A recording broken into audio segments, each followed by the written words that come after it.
Bienvenidos al podcast de inversiones inmobiliarias con nuestro anfitrión Cristian Lecaros. Aquí hablaremos de inversiones, finanzas, emprendimiento y mucho más. Únete y sé parte de nuestra comunidad de inversionistas.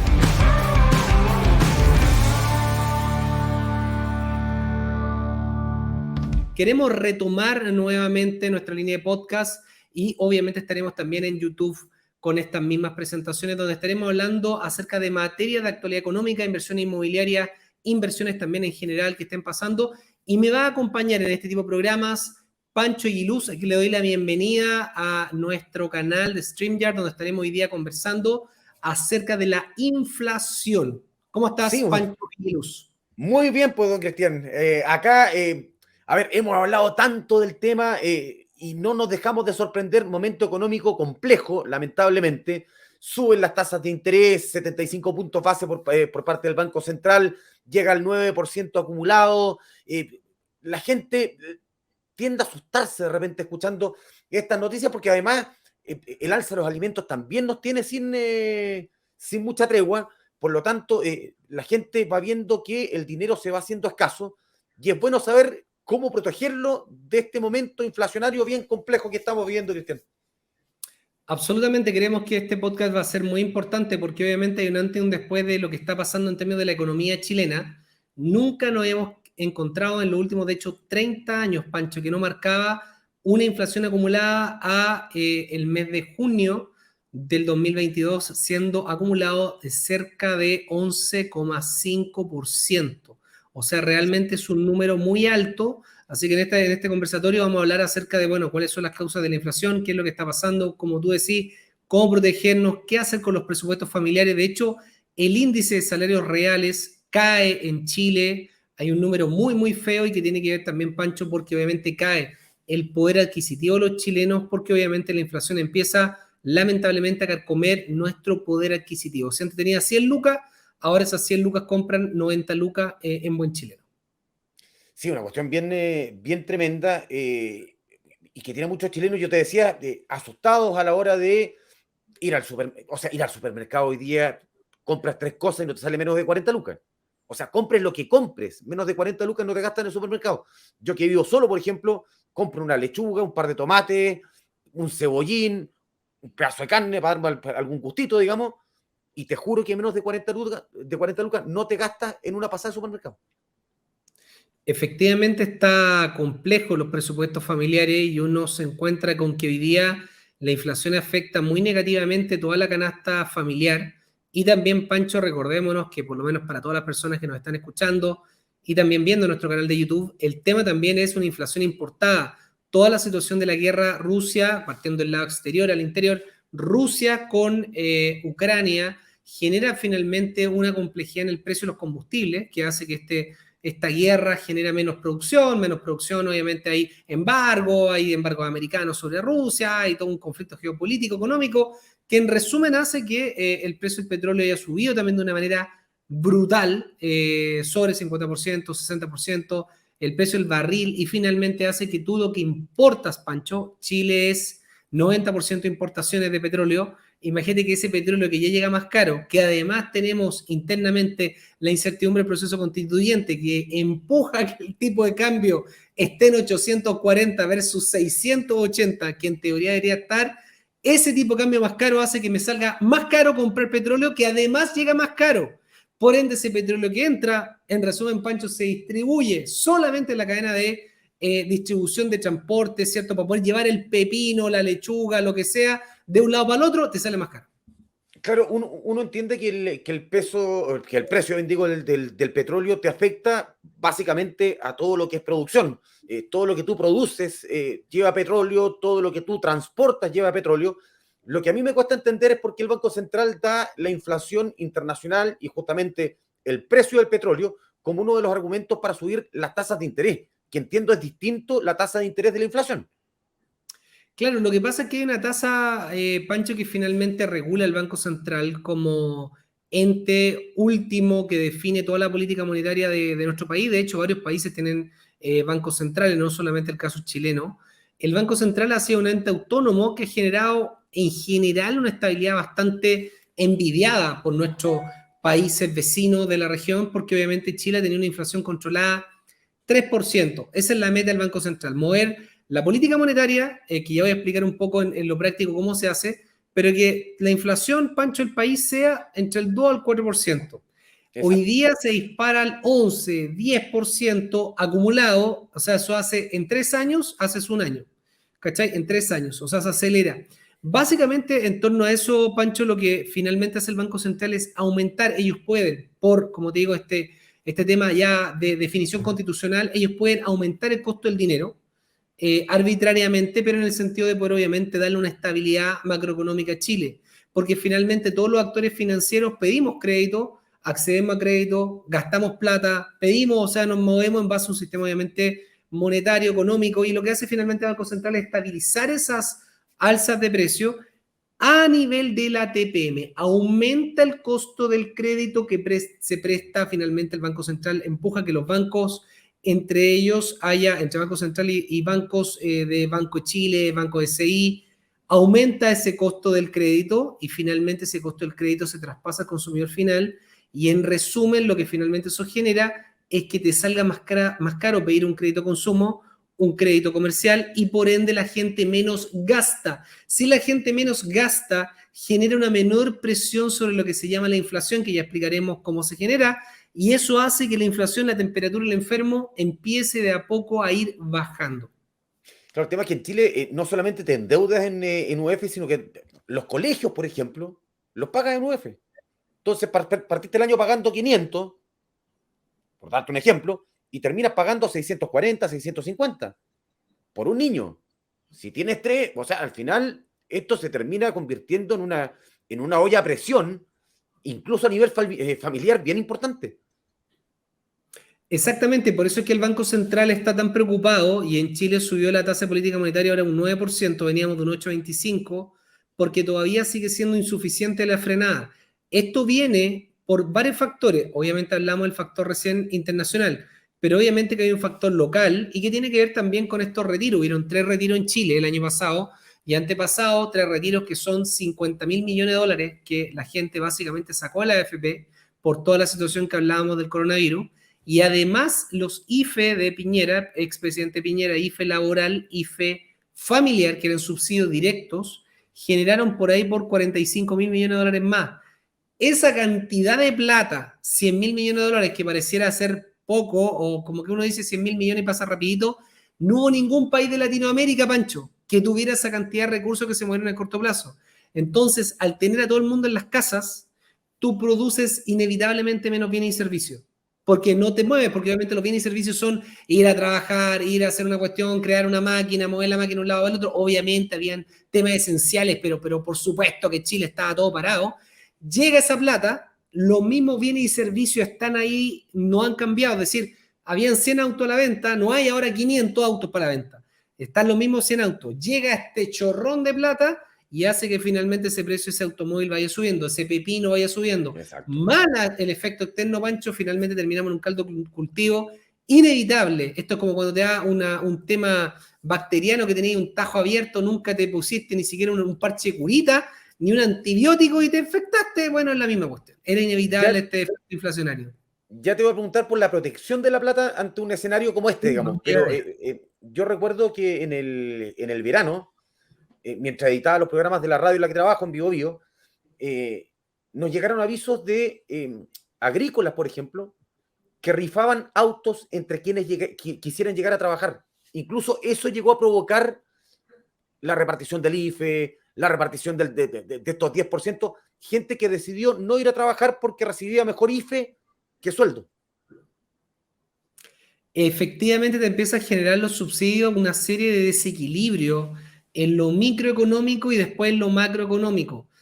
Tratándolo de explicar de la manera más simple para las personas, efectivamente, como tú decís, Pancho, si a la gente le llegaba un subsidio y a la vez tenía el miedo, obviamente, de ir a trabajar y contagiarse, se quedaba en la casa. El problema es que los seres humanos nos vamos acostumbrando rápidamente a los subsidios y a lo gratis, y a la larga eso es inmanejable a nivel de política pública porque no tenéis, todos tienen que aprender acá una cosa obvia. El Estado no produce nada. El Estado lo único que hace es redistribuir la plata que saca vía impuestos.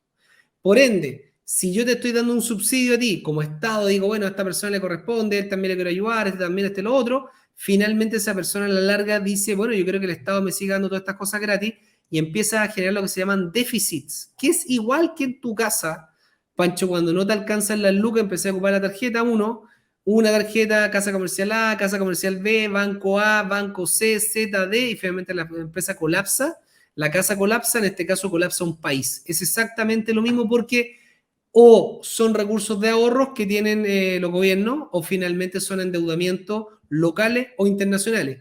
Cuando los países están tremendamente endeudados, como países bananeros, te empiezan a subir el costo, el riesgo que se llama técnicamente el riesgo país.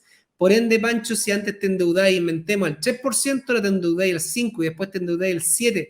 Entonces hay deuda como la Argentina que al final nunca podéis terminar de pagar porque la cuestión es tan cara, es tan riesgosa, que tenía un país endeudado forever and ever, literalmente. Ya, ahora sí que voy a ir al tema de la protección del dinero. Porque tú decías, como la deuda argentina, que nunca terminas de pagar. Cuando tú te endeudas en UF, dígase, propiedades, vámonos a las propiedades. Y tú me dices, antes de comenzar el programa, este mes la UF va a subir 393 pesos. ¿Cuándo voy a dejar de pagar yo ese crédito hipotecario o el crédito de consumo que tomo en el banco? Si todos los meses el precio va subiendo, además del interés. Lo vaya a pagar, Dios mediante, pero porque puede haber gente que en el proceso quede sin pega, pero lo vaya a pagar, pero lo vaya a pagar más tarde. Es decir, puede ser que en el fondo uno termine reprogramando porque en el camino te ahogaste tanto con ese dividendo que no lo pudiste pagar, ¿cierto? Y reprogramáis en el mejor escenario y uno lo termina pagando en más cuotas que las originalmente pactadas, o finalmente termináis pagando ese crédito pero te quedáis con menos plata disponible, porque antes si pagabais el crédito, inventemos, con una UF proyectal 3% te salía un crédito de 4 millones de pesos, ahora tal vez con la UF proyectal 10 vais a terminar pagando en la misma cantidad de meses 4 millones 4, o 4 millones y medio, 4 millones 6, 4 millones 7, entonces la gente tal vez termina pagando en ese mismo periodo, pero finalmente tú desembolsas más pesos por ese mismo crédito. Ese finalmente es el concepto. Entonces, al desembolsar más pesos es porque mi dinero vale menos. El dinero que transamos todos los chilenos, el dinero de la feria, el dinero que te pasan en una asesoría, etcétera, y por eso es algo tan tremendo, tan oscuro, tan perverso cuando aparece el fenómeno de la inflación en la economía, porque si no se maneja bien, finalmente puede hacer que ese fenómeno inflacionario empiece a permanecer, persistir y después hacerse incluso una inflación más crónica, incluso una hiperinflación. Vamos a ir al caso Argentina, Pancho, 50%. 50%, Pancho Hilo, 50. Imagínate lo que es tener 100 pesos, 100 lucas, ¡pum! 50 la mitad se te fue, más lleno de impuestos que tienen los argentinos, lleno de impuestos tus ingresos, y paralelamente vamos al caso venezolano, donde tú tienes un banco central que no es autónomo, que imprimió una cantidad de billetes impresionante sin parar, y finalmente esa maquinita en algún momento colapsa porque el dinero vale nada, la gente se empieza a dar cuenta, los actores económicos, que el dinero pierde valor adquisitivo, es decir, compráis un kilo de arepa, inventemos 100 bolívares, después un kilo de arepa era 1000 bolívares, después un kilo de arepa 10.000 bolívares, 100.000 bolívares. O sea, empecé a encontrarte con efectos de hiperinflación, tanto así que ya nadie quiere el bolívar. Empecé a tener una desconfianza contra incluso tu moneda local basal. Y ahí obviamente la gente busca refugio hoy día en criptoactivos, que después hablaremos en otro capítulo, o también en el dólar u otro tipo de instrumentos. Y el tema inmobiliario, ¿cómo te apoya en esto? Yo insisto, te preguntaba recién, me estoy endeudando en UF. ¿Por qué comprar una propiedad puede para mí ser una salvación ante la inflación? En este escenario. Lo que pasa es que en estos escenarios las personas, si su ahorro los tienen, en primer lugar los tienen que dejar, Pancho, para protegerlo, resguardado en UF, con un producto que sea un depósito a plazo, no en pesos, sino que en UFs. En primer lugar, porque obviamente si lo tengo en pesos, la inflación pasa por arriba mío con solamente al menos un 10%. Si tenía 10 palos, a final de año el nivel de poder adquisitivo va a tener 9 palos. Ese es un tema. Y el segundo tema tiene que ver con la inflación. El activo inmobiliario es deflacionario. Todas las alzas de inflación, cuando uno compra una propiedad, vende un terreno, un departamento, siempre están indexados en UF. Uno vende a 2.000 UF un departamento, no lo vende a 40 millones de pesos. Estamos ya prácticamente en la idiosincrasia, en la venta de ese activo siempre ha sido en UF. Por ende, independientemente de lo que suba la UF, si yo tenía mi departamento 2.000 UF, me van a llegar los mismos pesos siempre. Y además, un departamento, una casa, un terreno, dada la demanda por arriendo, dado los flujos migratorios en Chile, dada la escasez de tierra, Chile es un país chico comparado con la cantidad de tierra, por ejemplo, que tiene para desarrollar inmobiliario en Colombia, México, Estados Unidos, Chile, pero nada, flaquito, delgadito. Entonces, en base a eso hay poca tierra y esta presión de gente que quiere venir a vivir a Chile, inmigratorio, gente que en Chile quiere obviamente acceder a una casa, mercado de capitales que hoy día tenemos, crédito hipotecario hasta 30 años, hace que el precio de las propiedades siga subiendo, sigue siendo demandado, pero la persona que es dueña del activo, Pancho, la vende en UF, entonces se protege de cuánto sube su UF porque siempre su precio está en UF. Y si la arrienda, ese arriendo lo va corrigiendo en base al movimiento de la UF. Si yo el año pasado, Pancho, para hacerlo fácil, yo tenía un arriendo en 200 lucas, con la inflación del 10%, yo ese arriendo lo voy a tener en UF, por eso hoy día me van a pagar, voy a hacer una corrección y me van a pagar en vez de 200 lucas, 10% más, 220 lucas, al menos. Es decir, yo voy a corregir por el aumento de la UF anual, 10%, 200, 220, o tal vez, Pancho, en esa zona los arriendos han tenido tal demanda que están en 240, 250. Entonces, la persona que hoy día dueña de una propiedad se encuentra que el precio de la propiedad está resguardado por lo que pase con la UF afuera, y paralelamente el arriendo, el ingreso de esa propiedad va a crecer proporcionalmente, va a crecer mucho más que el aumento del arriendo, que el aumento, perdón, del IPC, que es este 10, porque la demanda hoy día por arriendo, sobre todo propiedades más económicas, es feroz por la demanda enorme de migrantes que quieren a Chile como destino para trabajar. Y todas esas personas necesitan un lugar donde vivir. Esa vivienda económica o ese boom de la vivienda económica tiene que ver, claro, con el tema que dices tú de los inmigrantes que han llegado, que necesitan vivir en alguna parte, y tiene que ver con que el que compra también protege finalmente su bolsillo, sabiendo que el dividendo más o menos es lo mismo que el arriendo. Claro, lo protegí finalmente porque el aumento de los valores de arriendo es hoy día superior al aumento del valor de ese dividendo que crece lamentablemente en la medida que crece obviamente hoy día la inflación, pero sigue siendo menor a lo que uno puede ir sacándole en un valor de arriendo. Por ejemplo, un departamento hoy día en el centro de Santiago que se arrenda en 220, con todas las correcciones de mercado, la demanda por arriendo está en 280. O sea, ha subido 60.000 pesos, que básicamente eso, Pancho, un incremento del 30% versus un incremento de tu dividendo del 10%. Y además, recordémonos que para el inversionista que busca proteger su capital de la inflación, también existe la plusvalía del activo. Yo compré esa propiedad, inventemos, 5 años atrás en 1.500, hoy día esa propiedad vale 2.500, esa persona no solamente se le dio pagando su dividendo con su arriendo, corregido en UF o mejor que la UF por la situación de mercado, sino que además ganó una plusvalía. Hoy día vale 2.500 mi activo y yo originalmente lo compré a 1.500, me gané 1.000 UF, que son 32 millones de pesos, básicamente por no hacer entre comillas nada, porque solamente es un efecto de la plusvalía que ha tenido el departamento con el paso de los años. Mira, a mí te voy a contar, el año previo a la pandemia, el 2019, que es el año del estallido básicamente, yo tenía 2 trabajos, bastante bien remunerados, recibí una platita extra, y si pedía un crédito lograba, entre la plata que había juntado, comprarme lo que yo pretendía, 5 autos para hacer Uber, para arrendarlo y que la gente manejara. Se viene el estallido, me echan de la primera pega, se viene la pandemia, me echan de la segunda pega, la plata que tenía guardada finalmente la ocupé en vivir, básicamente, y si hubiera comprado los autos, probablemente esos autos hubieran estado guardados 2 años. Con un departamento eso no me hubiera pasado. Mi decisión hubiera sido la equivocada seguramente. Hubiera comprado los autos, que era lo que me iba a dar plata fresca en el minuto. Nunca pensé en el más allá y creo que finalmente ese es como el mensaje que hay que mandar a la gente, ¿no? Pensar que esto no es en el brevísimo plazo, sino que en el mediano y largo plazo te puede reportar algo y te va a tener protegido, no va a perder nunca plata, digamos, que hubiera sido el caso mío con los Uber.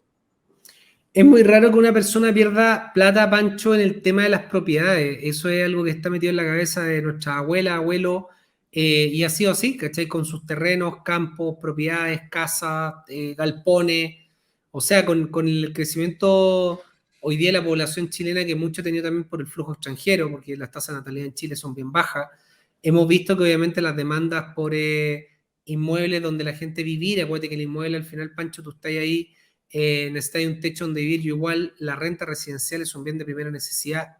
Más barata, más cara, mejor, peor, bien, mejor ubicado, pero es un tema de primera necesidad. Entonces, en base a eso, nosotros creemos que es un resguardo, porque el día de mañana, si yo tengo una crisis económica, siempre puedo echar mano a una propiedad y venderla. O como también lo hemos enseñado en algunos programas que hemos estado juntos, Pancho, acerca de poder levantar capital sobre una propiedad, que son fines generales. Cuando me queda un diferencial a mi favor entre patrimonio y deuda, propiedad vale 5.000, debo 2.000, me quedan 3.000 dentro, el banco me da un 70% de esa diferencia, de esas 3.000 UF, 2.100 UF.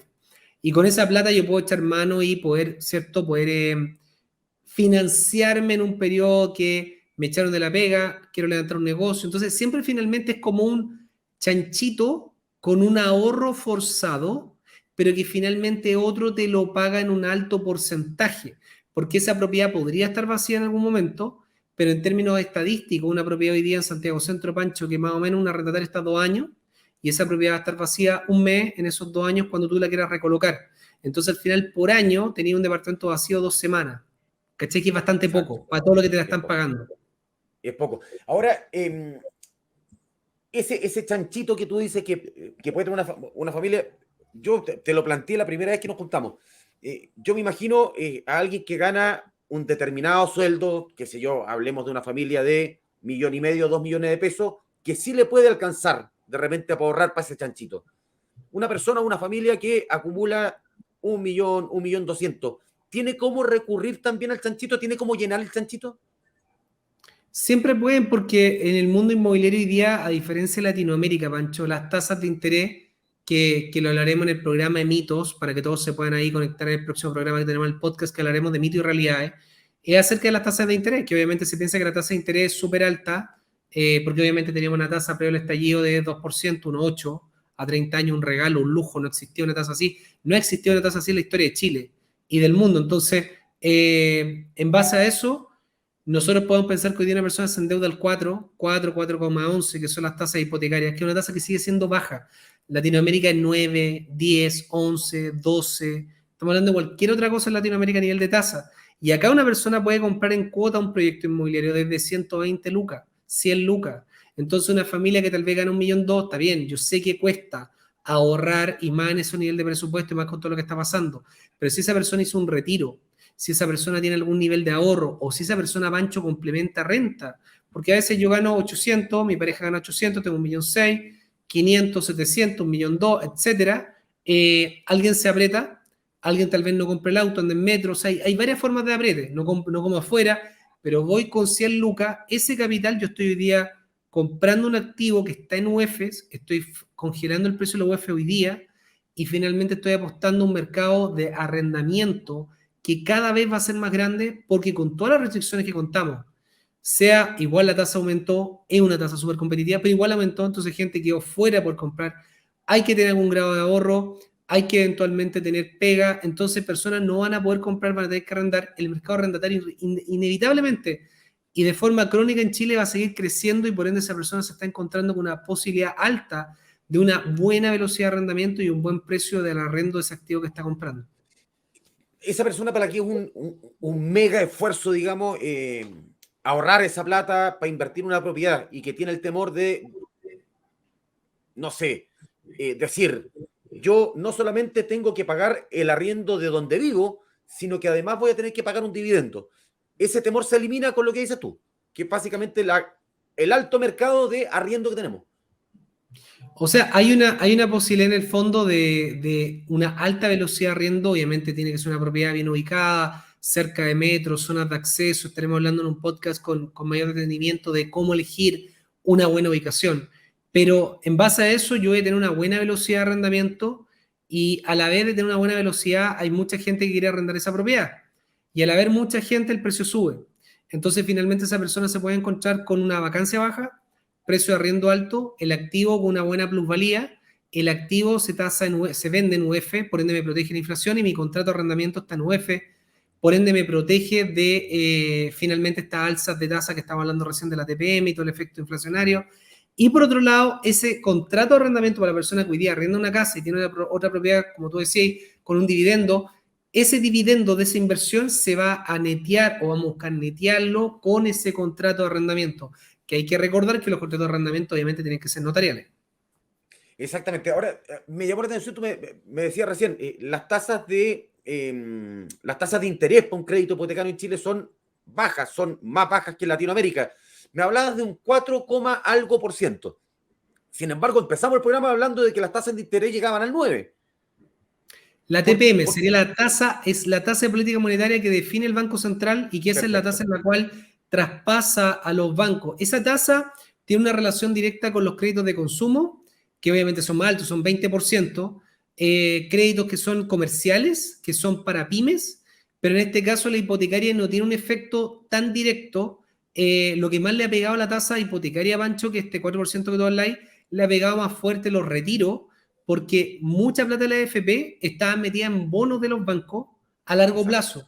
Es decir, la AFP, los tres chanchitos, tenía la plata del Pancho, quería rentabilizarla, dice, ¿cómo rentabilizo al Pancho que necesita la plata en 30 años más? Ah, perfecto. Hay propiedades con crédito hipotecario de 30 años, es seguro porque está el activo detrás, que es la propiedad, la persona si me deja pagar me quedo con la casa. Entonces, la AFP invertía a través de estos bonos de los bancos en ese tipo de carteras hipotecarias, entre otras cosas, que son créditos a 30 años, Pancho. Entonces, a la vez, la AFP invertía en esta plata en ese tipo de activos, pero cuando se retiran las platas, las AFP tienen que eliminar, romper los chanchitos, por así decirlo, donde estaban estas platas invertidas, y finalmente le genera un estrés al sistema financiero que hace que hoy sea más caro, hay que pagar un interés más alto por ese tipo de productos, dado que la AFP, entre comillas, ya no están tan interesados. Pero no es que no estén interesados, lo que pasa es que finalmente fueron forzados a desinteresarse o a vender, ¿cachai? Perfecto, o sea, la tasa o la TPM que decías tú recién, la tasa de política monetaria, no necesariamente se va a trasladar o se va a traspasar al hipotecario. Eso no necesariamente se da casi por descartado. No necesariamente, de hecho cuando subió al 8.25 el hipotecario prácticamente no cambió. Y de hecho también es muy importante, ya hablaremos en un próximo programa de podcast solamente el tema hipotecario, pero las personas siempre pueden además negociar ojalá con 3 bancos, Pancho. O sea, tú tenías una carta aprobada, siempre llorarle a otro banco, tener ojalá 3 alternativas, también están las mutuarias, y muchas veces te encontrás, Pancho, con grata sorpresa que cuando te empezás a llorar, a cotizar, a ver si el otro te la mejora, empieza a haber una suerte de subasta por tu crédito hipotecario y por ende te encontrás con una tasa mucho más barata. Entonces de repente estás cerrando con una tasa X y te bajan 0,5 puntos. De hecho, escuché un cliente que bajó 1 punto a última hora con una escritura lista donde el cliente decía no quiero firmar. Y eso tiene que ver con las campañas de los bancos, los cierres comerciales del mes, porque obviamente ellos necesitan una campaña de traer cierto volumen de colocaciones. Así que siempre es importante que las personas puedan cotizar y tener al menos siempre, Pancho, 3 alternativas en todas las cosas que tienen que ver con el mundo financiero, en un crédito consumo, en un crédito hipotecario, en lo que sea, de poder cotizar obviamente y tener siempre varias alternativas. O sea, esa compra de cartera también se da y puede terminar favoreciendo al cliente. Claramente, exactamente, sí. Ahí eso es revisión de base de datos, uno se puede sacar solo al banco, de repente te llaman, ¿cómo opera? Cuando tú estás rebajando la tasa que tenías y hacías un refinanciamiento en tu mismo banco y querías rebajar la tasa de interés, nunca te va a llamar el ejecutivo de cuenta. Pero cuando tú en el fondo vayas a llevarte una cartera a otro banco, ese otro banco siempre te va a hacer una oferta económica interesante para tú llevártela. Entonces es importante que nosotros en el fondo siempre estemos mirando lo que está pasando en el mercado. Ojalá no tener solamente una cuenta corriente, para siempre estar cotizando al menos una segunda alternativa, ¿cachai? Así que en ese sentido no siempre me va a ofrecer mi mismo banco, mi mismo ejecutiva me va a llamar menos para poder rebajar una tasa, sí para una campaña, sí tal vez para un crédito de consumo, pero en el fondo de este tipo de cosas, yo creo que ahí lo importante es que las personas siempre estén cotizando y hoy día con la ley de portabilidad financiera hay muchas más alternativas que las personas puedan ver y ya hablaremos más en un próximo capítulo acerca del tema de crédito. Ya estamos terminando, yo les quiero dar las gracias a todos por este capítulo que hablamos acerca de la importancia de protegernos de la inflación que está pasando en Chile, en el podcast de inversión inmobiliaria junto a Pancho Eguiluz. Muchas gracias, les quiero invitar a poder suscribirse a nuestro canal de YouTube de Inversión Fácil y obviamente a seguir nuestro podcast en Spotify. Estaremos siempre sacando nuevo contenido. Estamos armando toda una saga de nuevos materiales con respecto a toda la económica y otra hierba. Así que muchas gracias, Pancho Eguiluz, por acompañarme en este programa. Te aprovecho de dejar el tiempo para que te despidas de la audiencia. No, gracias a usted por la invitación. Invitar a todos mis seguidores, la gente que está ahí en mi Instagram, en mis distintas redes también, por supuesto que se suscriban en el canal de YouTube, que le pongan me gusta a la transmisión, la suscripción, aprieten la campanita, que cada vez que tengamos una transmisión va a estar ahí sonando en su computador, y lo mismo también, por supuesto, con el podcast de Spotify, que nos sigan constantemente porque vamos a seguir hablando de economía junto a Cristian. Excelente, un abrazo, gracias a todos por estar en este nuevo capítulo. Un abrazo grande, nos vemos pronto.